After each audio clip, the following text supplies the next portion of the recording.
வைத்திருந்தால் நாட்டை பாதுகாக்க வேண்டிய அவசியம் இருக்கிறது. அப்படித்தான் தனித்தனியாக வீட்டை பாதுகாக்க இயக்கம் கண்ட என் உடன்பிறந்தார்கள் ஒரே நோக்கம், பொது நோக்கம், நாட்டை பாதுகாக்க ஒன்றாக நிற்கிறோம் நாங்கள் தமிழர்கள். இங்கே பேசிய என்னுடைய தம்பி கூட சொன்னார்,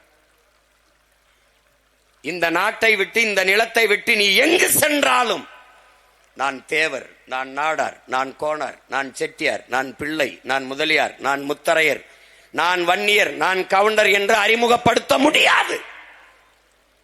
உலக வரலாற்றிலே எங்குமே இந்த அடையாளங்கள் இருந்ததில்லை, எவனுக்கும் இருந்ததில்லை. நான் இஸ்லாமியன், நான் கிறிஸ்தவன், நான் இந்து என்று எவனும் தன்னை அறிமுகப்படுத்திக் கொள்வது இல்லை.